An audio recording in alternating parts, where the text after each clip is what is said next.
You're watching the KOAM Morning News on Fox 14. Right now at 7, Missouri lawmakers vote on a bill that would require female lawmakers to cover up.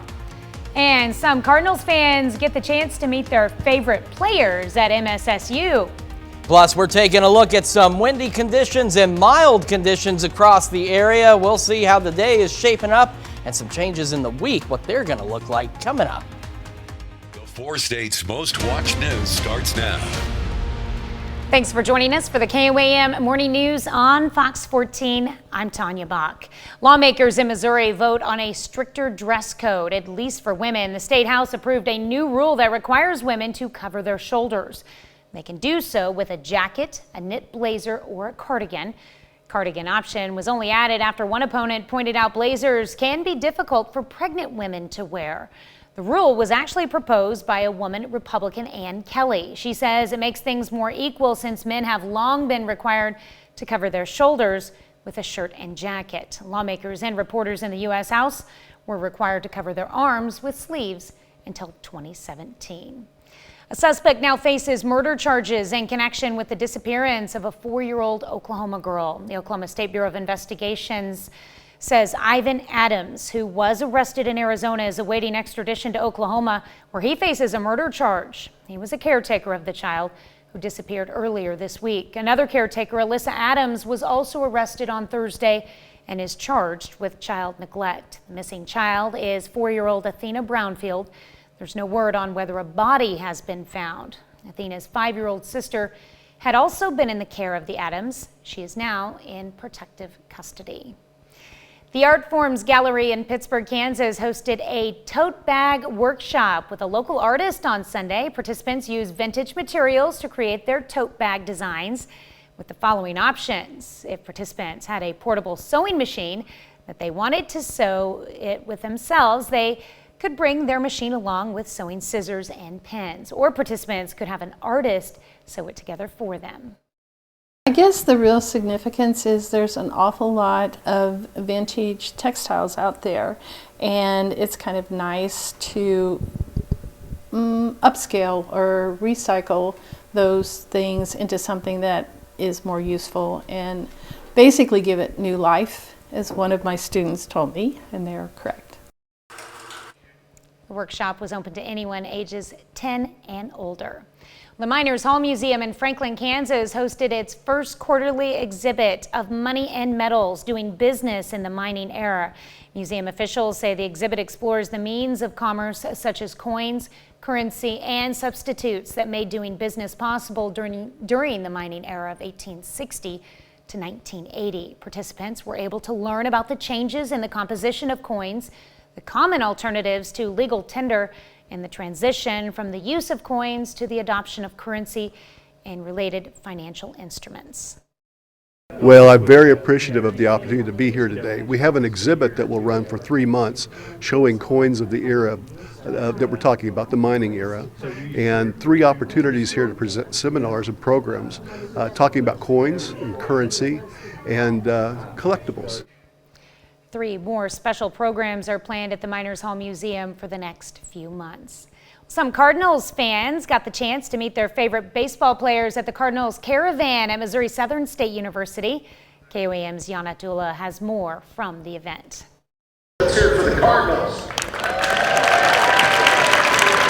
Cardinals players signed 400 autographs for local children as the team's annual Cardinals Caravan returned to Missouri Southern State University. Our fans travel so far sometimes to come see us, so I think it's really important that we also travel a little bit to see them, and it's a great way to kick off the start of the season since spring training is coming up soon. Shannon Lecker hosts the raffle, which the United Way of Southwest Missouri and Southeast Kansas accepts donations for. We have a lot of stuff at the stadium, different promotional items that we give away throughout the season, and sometimes we have extras that we're available to bring to events like this. Lee Snow participated in the event with his friends and siblings. He wants to get an autograph on his hat and baseball. My dream is to play for the St. Louis Cardinals.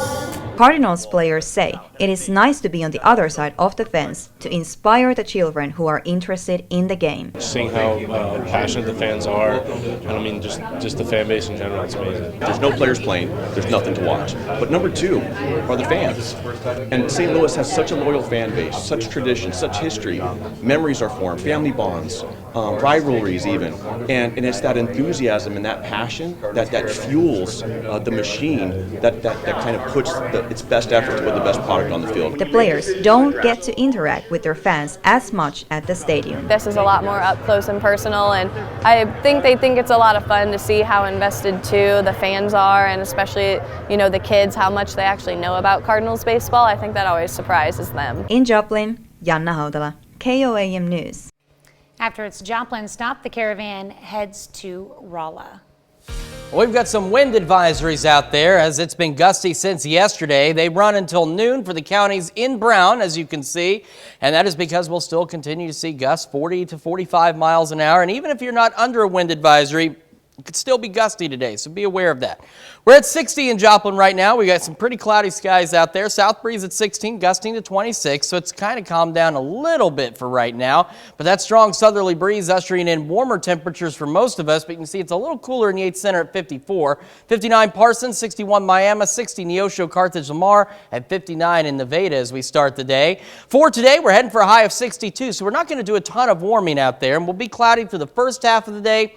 As we head into the afternoon and evening hours, we'll start to be partly cloudy down to 49 by 8. Winds will start to calm down this evening as well, and they'll be relatively calm as we head into the overnight as well. Partly cloudy down to 43 for our low. Bear in mind, that's about our normal high, so we're still well above normal. All right, Tuesday. We're up to 60, mostly cloudy. Wednesday, 53, some scattered thunderstorm chances. Could translate into a wintry mix Thursday morning. And then we're back to normal. 43 on Thursday, 49 Friday, 44 on Saturday, and then maybe even some morning snow chances by Sunday, and a high of only 39 degrees. So after today, tomorrow, and part of Wednesday, we're going to get right back into winter and January in quick fashion here. All right, thanks, Chris. Well, coming up, our good friend Paul Lyles stops in studio to tell us about the annual Battle of the Badges blood drive in Pittsburgh, where not only do you help by donating blood, but I guess you get to eat chili, too. You're going to want to with those temperatures. And later, a team of high school students helped change the life of a student at their school, all by building them a new prosthetic hand. You're watching the KOAM Morning News on Fox 14.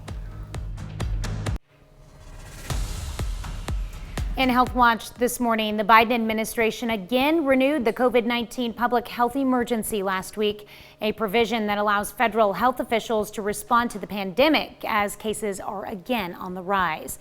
And the American Lung Association has launched a new campaign aimed at those who are at high risk of getting severely sick or dying from COVID-19. Mandy Gaither has more on why the organization says testing and early treatment could mean the difference between life and death. In the U.S., a new Omicron subvariant is causing more COVID-19 cases. XBB.1.5 is continuing to spread, as is concern about a possible winter surge. In the high-risk groups, people are coming to the hospital, and unfortunately, people are still dying from COVID-19. That's why the American Lung Association launched a new campaign aimed at those at high risk of getting severely sick from COVID-19, including seniors and people with certain medical conditions like chronic lung disease. First, the organization says to get up to date on your COVID-19 vaccinations. That means getting the updated booster if eligible. Second, if you have symptoms of the virus, get tested. Treatment is most effective when done early. We have some oral therapies that can be used within 5 days of symptom onset, and one IV therapy that can be used within a week of symptom onset. If you're at high risk and test positive for COVID-19, talk to your doctor about the best treatment options for you. A lot of information and misinformation being circulated. Our treatment options are good. They're being underutilized, particularly in inner city minority communities, populations that are underserved by the healthcare system in general. Even if you're not in the high-risk category with COVID-19, the American Lung Association says it's still important for you to be vaccinated too, so that you can protect not only yourself, but those around you who could get severely sick.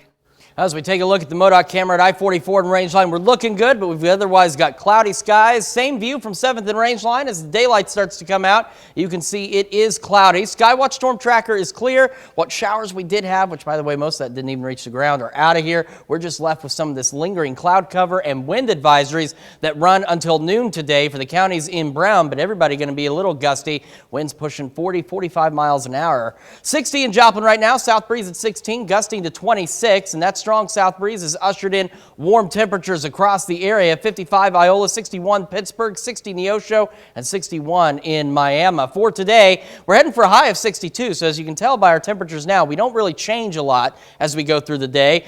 Mostly cloudy for the first half, partly cloudy for the latter half, down to 49 by 8. Our overnight low tonight is about what our average high should be. We've been doing that for the last several days. 43 for our low under partly cloudy skies. We're still mild as we head into tomorrow, up to 60 and mostly cloudy. Scattered thunderstorm chances, 53 on Wednesday. Maybe a wintry mix early Thursday morning, down to 43, so back to normal. 49 Friday, 44 Saturday, down to 39 by this coming Sunday, and maybe even some morning snow. And overnight lows, of course, going back to normal as well, back into the mid to upper 20s. We got more of the KOAM Morning News, including an interview with our good friend Paul Lyle about the Badges Blood Drive, Battle of the Badges Blood Drive, when we come back.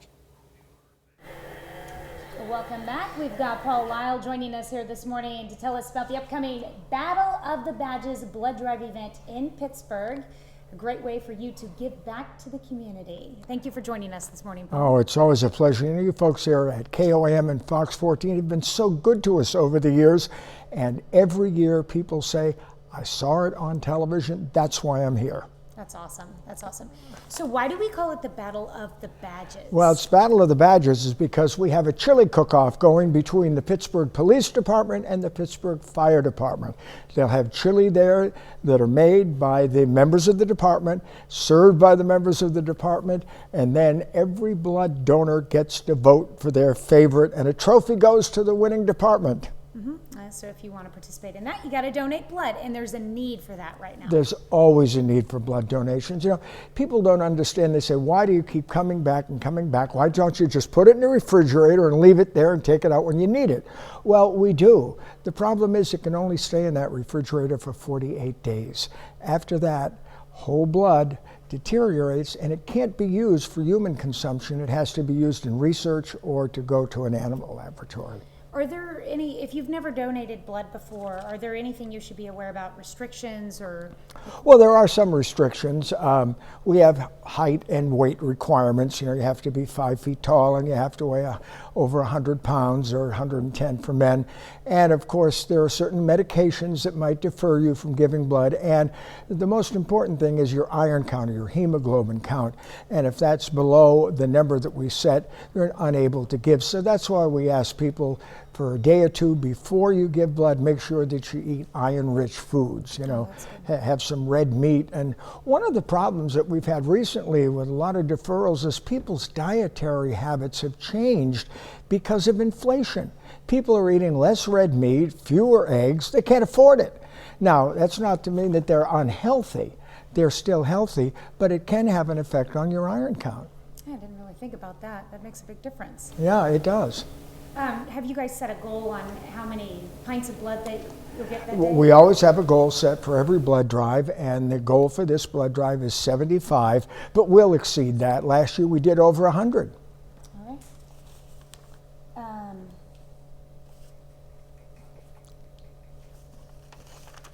Somehow my mic got turned off. All right, now I can talk again. Okay. Apparently my mic was turned off there. I apologize. Okay, so let's talk about details of the event. When and where? All right, the event is being held at the Frisco Center, that beautifully restored train depot that Suki and Larry Fields did about 5 years ago. And it will be on Wednesday the 25th and Thursday the 26th. Now on Wednesday we're there from 1:30 till 7 and on Thursday from 8:30 until 2. Okay, so 2 days, 2 opportunities to give back to your community. Yep, and go to redcrossblood.org and you can make your appointment. There's still appointments available at this time. So you need to make an appointment, We prefer you make an appointment. If somebody doesn't show up, we'll be happy to take a walk-in, but we'd really like to know who's coming ahead of time. All right, so that's all you have to do. Thank you so much for coming in this morning. Thank you, Tanya. It's always a pleasure. We'll be right back. We take this time to honor today's four-state hero, technician 5th grade Richard McWhirter. A native of Nevada, Missouri, served from 1944 to 1945 as part of the 273rd Field Artillery Battalion, Battery A. This highly decorated veteran earned the Carbine Expert Medal, the Good Conduct Medal, and the Bronze Star. To technician 5th grade Richard McWhirter, we thank you, today's four-state hero. Well, after a month of designing, 3D printing, and making modifications, a team of high school engineering students in Hendersonville, Tennessee, built a fellow student at their school a prosthetic hand. Claire Kopsky has the story. In this classroom, students are creators. You're supposed to be engineering, coming up with new ideas, solving issues, and just making things better than how they used to be. The class, called Engineering Design and Development, is where this trio became friends. I've definitely made most of the memories that I've made here inside this classroom. Yeah, that's for sure. Not long into their semester, they added a fourth. Yeah, I didn't know them, so I actually got introduced to them by the teacher. And then that's when they started working on it, and I got to be friends with them. Sergio Perota isn't in their class, but quickly became part of every class period. Oh, that would be cool. In my first years of school, it was, I had a lot of people ask me, what's wrong with, what happened to my hand? Lots of people. And I used to just say, even in kindergarten, I used to say I was born like that. He was born with one hand that never fully formed. How I would work would be carrying things. I would just carry them like this, or if I had a water bottle, I would just carry it right here. It really wasn't that difficult. I got used to it, so I could do pretty much a lot of stuff, almost everything. The almost everything is why these students were tasked with building him a prosthetic hand. I didn't know Sergio when we were going to do this. We were kind of starting from scratch, but we were able to look at some previous designs from offline. And once we started with the idea, it went off from there. After 4 weeks of designing, 3D printing, and sizing to Sergio's hand, the class put him to the test with a game of catch. A new hobby he never knew was possible. I never expected this. Living without a hand for 15 years and they actually offered me to is actually pretty cool. No one has ever offered me this stuff. It changed my life. A life changed in a class they'll never forget. Never, forever. I'm just going to remember it. Claire Kopsky, CBS News, Hendersonville, Tennessee. That is incredible. That is what's being done with awesome. 3D printing is remarkable, but the fact that these students took it upon themselves to create this is just Designed amazing. it for a fellow classmate. Wow. Just that's amazing. Awesome. Well, we've got more of the KOAM Morning News right after this. The four states' most watched news starts now. Welcome back to the KOAM Morning News on Fox 14. It's currently 7:28. His dream was to see an end to racism and hatred, and decades after his assassination, his words and teachings still remain relevant. Ted Linder takes a look at nationwide ceremonies honoring the Reverend Dr. Martin Luther King Jr. as his family members urge the country to use the federal holiday to give back to their communities. Monday marks the 37th Martin Luther King Jr. holiday as the nation honors the life and legacy of the historic civil rights leader whose timeless messages of peace and unity continue to inspire countless people around the country and the world. If we don't individually espouse and hold those values high, collectively, we will never realize the dream. Leading up to Monday's federal holiday, crowds in St. Louis gathered over the weekend to commemorate Dr. King's work with a March for Peace. Marchers were also out Sunday in San Diego, California. It's a celebration of unity, of freedom, of equality. It's a celebration of togetherness. I think those are things that Dr. King embodied. Meanwhile, Sunday in Atlanta, President Biden celebrated Dr. King's birthday with a sermon at Ebenezer Baptist Church, the same house of worship where King served as a pastor. We have to choose a community over chaos, Are we the people who are going to choose love over hate? In Boston, the city where Dr. King first met his wife, members of the King family helped unveil a new statue on Friday honoring his work. The bronze sculpture depicting four arms embracing was inspired by a 1964 picture taken of the Kings after learning Dr. King won the Nobel Peace Prize. King's granddaughter calling on the nation to embrace his teachings and to use Monday's holiday as a time to give back to others. Let's make it a great day of community service, a day of brotherhood, a day of sisterhood, a day of using your platform for good. Ted Lindner, Fox News. Well, a big announcement at Missouri Southern on Friday, a donation with a whole lot of zeros. Bill and Tracy Gibson are giving $1 million for the school's Lions Forward campaign. Lions Forward is a capital fundraising campaign aimed at improving the university experience through things like student scholarships, campus renovations, and new equipment. We've seen and met and got to know students and families of the other endeavors that we've been involved in. And so when we see programs like this that the staff and the faculty are excited about, we want to be a part of that too. The Lions Forward campaign was started last June. Pittsburgh High School senior accomplished a big feat. Mackenzie Rowe is the first ever from the high school to get into the School of Art Institute of Chicago.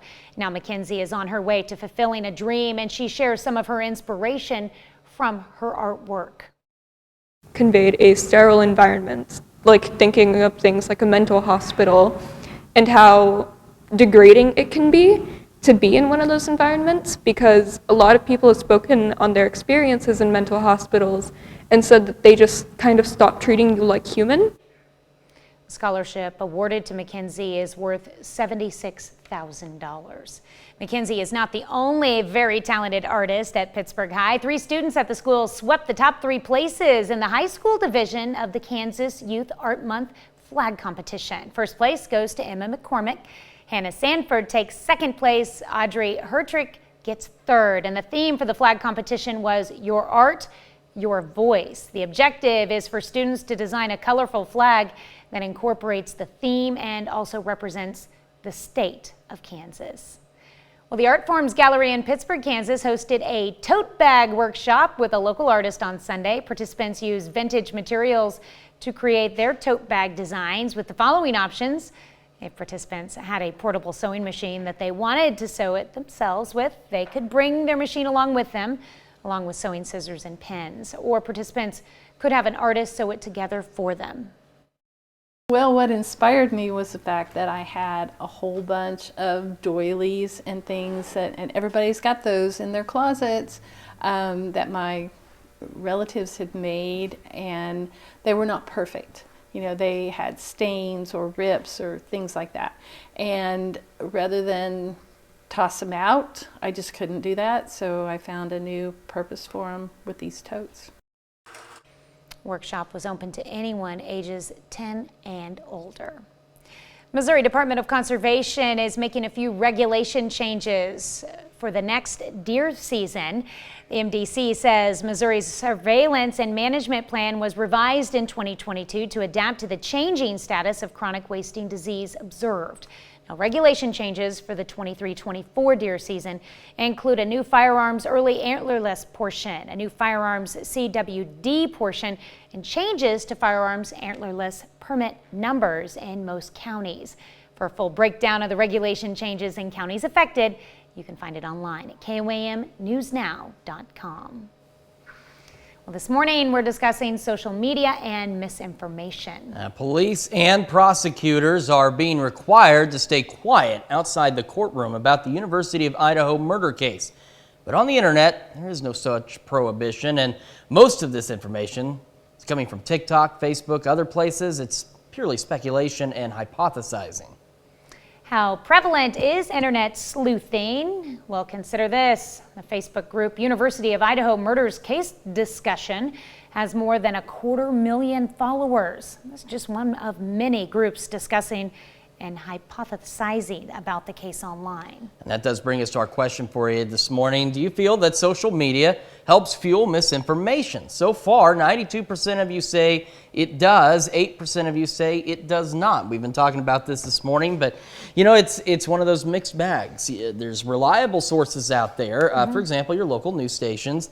And then there are not so reliable sources out there, and unfortunately all it takes is that one share that just turns into a firestorm of misinformation being spread. So you got to do your own research. Like Tanya said, take it with a grain of salt. Do your own fact checking on some of this information. Vet your sources, that's for sure. Absolutely. One thing you don't have to fact check is the wind advisories, because if you've stepped outside, it's breezy. We have wind advisories going through noon for the counties in Brown, as we're going to see gusts still pushing upwards of 40 to 45. Now, they've calmed down a bit. We're at 60 in Joplin. We have mostly cloudy skies across the area. South breeze at 16, gusting to 26. But it is ushering in warm temperatures across the area. We got 60 Pittsburgh, Lamar, Carthage, 61 Neosho, and 62 in Miami. Now for today, 62 is our expected high, so temperatures don't really change a lot. The winds will calm down later this evening and into the overnight, and we'll also start to see some partly cloudy skies later today as well. Heading into this evening, we drop back down to a low of 43 under partly cloudy skies and much calmer winds out there. We're still mild and above average tomorrow, up to 60, mostly cloudy. Then some scattered thunderstorm chances by Wednesday, 53, down to 43 Thursday, maybe even a little bit of a wintry mix in the morning. Then we're normal, but a lot colder. 49 on Friday, 44 on Saturday. Then we get just downright cold. 39 on Sunday, maybe even some morning snow out there. And as we head into next week, more normal temperatures in the 40s, overnight lows back into the 20s, and a little bit more wintry precipitation in the long-range forecast as well that we're keeping an eye on. We've got a lot more of the KOAM Morning News right after this. Well, Denver family didn't realize their newly adopted puppy is going to be a star. Turtle is going to be scoring touchdowns and stealing hearts on the upcoming Puppy Bowl. Dan Dero has more on this story. Danny Powers loves animals, especially dogs. That's one reason she became a veterinarian. Good job, buddy. So when Danny Powers and her fiancée Lindsay wanted to adopt a puppy of their own, they contacted Jenna Lopez at Lifeline Puppy Rescue. We rescue moms, nursing and pregnant moms and puppies out of underfunded and overpopulated areas of the United States. Danny and Lindsay chose Turtle, a 6-month-old pit bull mixed breed. Well, I've always wanted a blue nose pitty. Just look at the nose. It's adorable. As Danny, Lindsay, and Turtle started their life together, little did they know Turtle would be a star, seen by millions on the animal planet. Before Turtle was adopted, Lifeline Puppy Rescue submitted Turtle's and another puppy's pics for consideration. Because we're looking for an MVP. We submitted their photos as puppies to Animal Planet, and they got selected because they're just very unique looking, great personalities, well-rounded dogs. Animal Planet's Puppy Bowl is pre-taped and already in the can. But for Danny and Lindsay, it doesn't matter to them if Team Rough or Team Tough wins, because they know Turtle is a winner. Absolutely incredible. We've got cloudy skies, we've got wind, and we've got rain chances on the way as we head to the middle of the week with some big changes in our temperatures. We're going to break down your full forecast when the KOAM Morning News returns. Welcome back. Taking a look at the MoDOT camera at I-44 and Rangeline, you can see it's mostly cloudy out there. And as we look at 7th and Rangeline, once again, mostly cloudy. What you can't see as easily is the fact that it's still quite breezy, which is why we still have wind advisories for the counties in Brown until noon today, as we'll see those gusts still reaching 40 to 45 miles an hour. And even if you're not in a wind advisory, it doesn't mean it could not be breezy throughout the day. We're 60 in Joplin right now, south breeze at 16, gusting upwards of 26 miles an hour out there, so a little bit calmer than what it has been. Now off to the northwest, Yates Center and Iola getting in on some cooler temperatures, 52, 53. The rest of us still mild in that breeze, 60s, a lot of them. Carthage, Lamar, Nevada, Pittsburgh, Chatopa, 62 Miami, and 61 in Neosho. Now as we go through today, temperatures don't really change that much. We're looking at a high of about 62 degrees. We're cloudy through the first half of the day, and then we should see some partly cloudy skies as we head into the afternoon and evening hours. Winds will start to calm down later as well, and overnight they're going to be very calm compared to the last couple of days. Down to 43 for our low, so again, that's about our normal high, so just bear in mind that that's how much above average we are. However, keep that 43 in mind because it's going to pop up in a different place a little bit later, say Thursday as the high, so we get back to normal. We're up to 60 tomorrow, mostly cloudy, some scattered thunderstorm chances on Wednesday, 53. If temperatures do the right thing, we could even see a light wintry mix early Thursday.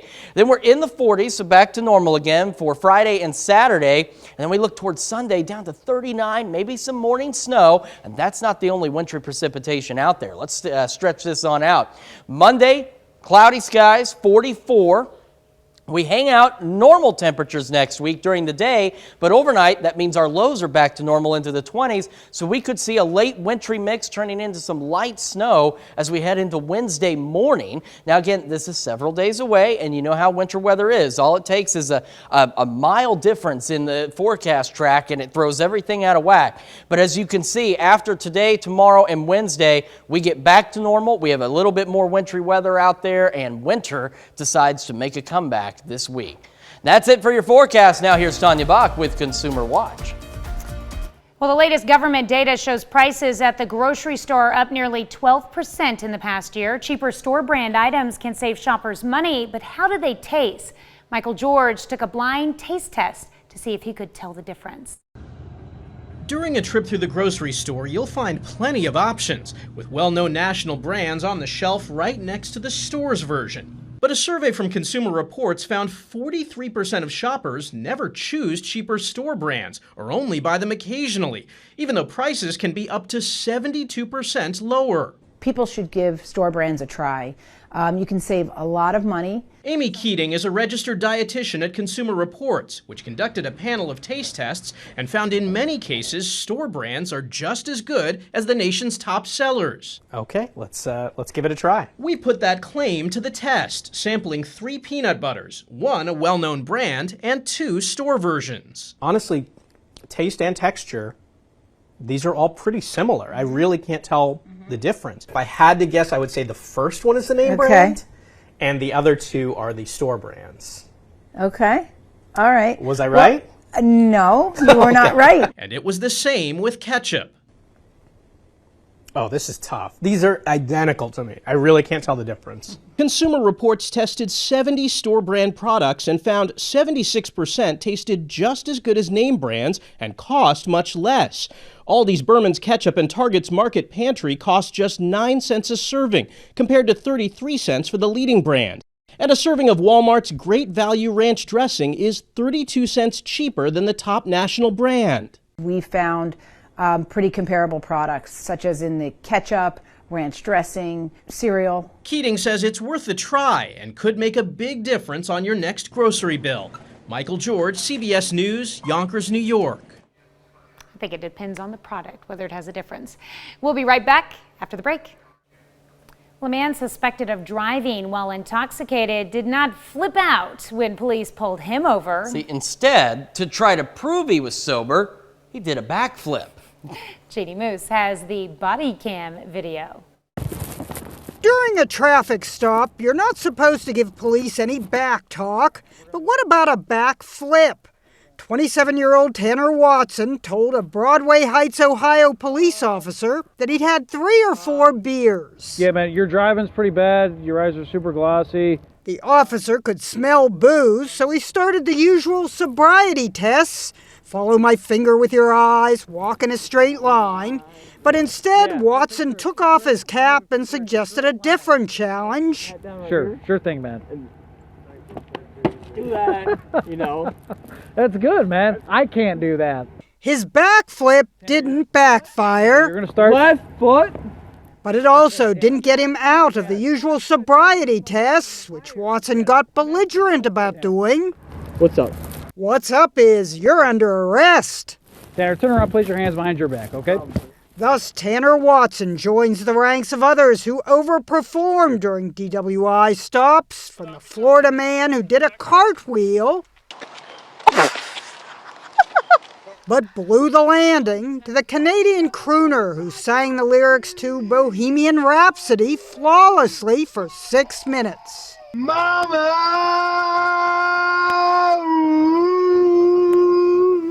wonder folks fell for this parody from Reno 911. I want you to step, bump, bump, step, bump,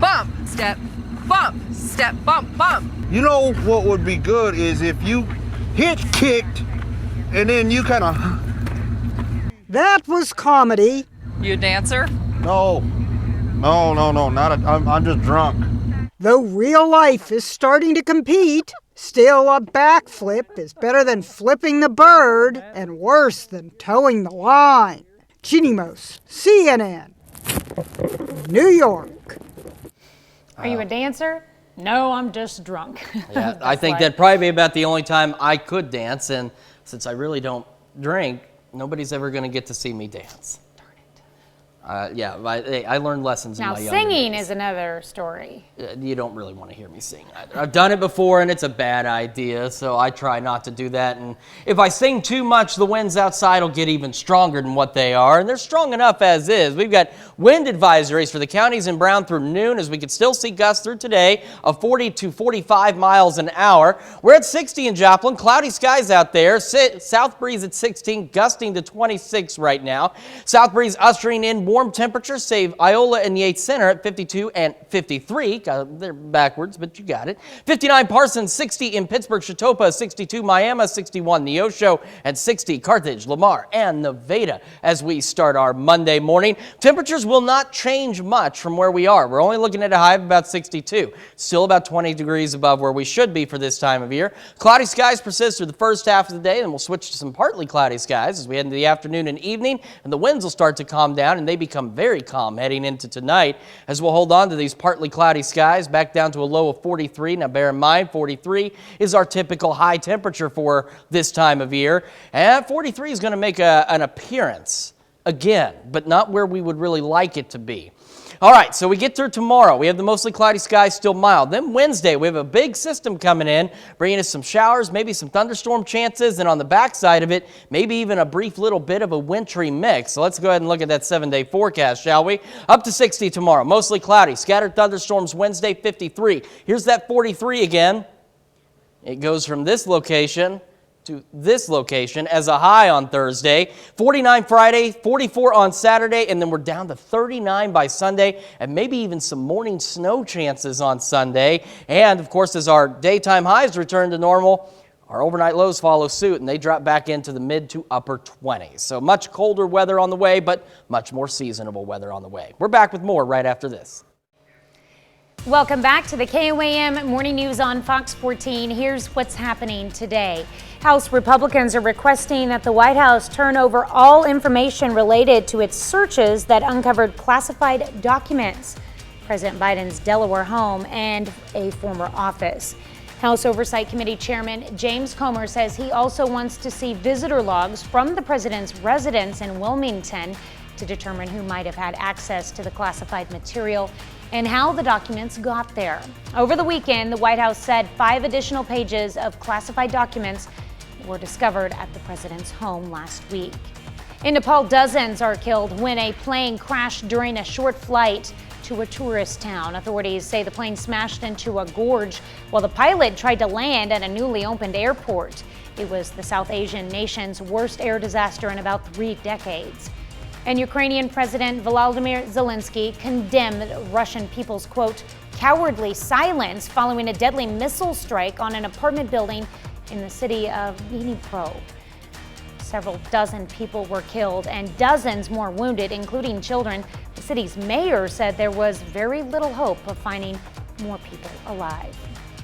Wind advisories for some of us through noon with gusts 40 to 45 miles an hour, heading up to 62. Maybe some partly cloudy skies as we head into the afternoon and evening hours, and winds will start to calm down later tonight. We're down to 43 for our low, and then we've got some big changes coming. Still up to 60 tomorrow, 53 Wednesday, maybe some scattered storms down to 43 Thursday, maybe some morning wintry mix, 49 Friday, 44 Saturday, and then 39 by this Sunday with the chance of some early morning snow and overnight lows into the 20s. Well, the Kansas City Zoo revealed the gender of its newest baby rhino this morning. The father, Ruka, helped knock open a gender reveal ball that unfurled some pink confetti. In a Facebook post, Zoo said the mother and calf are bonding after the birth on December 31st. Well, the eastern black rhinoceros is a critically endangered species, making the birth of the new calf all the more important. The zoo said only about 740 of these rhinoceroses are living in the wild. So that's absolutely very important to be able to have one be born because they are critically endangered, and looks like they're doing pretty good. Even a baby rhino is still pretty big. Yeah, it is. Pretty big. If you're headed to the zoo, make sure you go say hello. Absolutely. Well, thank you all so much for letting us put the good in your morning. We're back with more news and weather today at noon. Have a great morning and an even better day.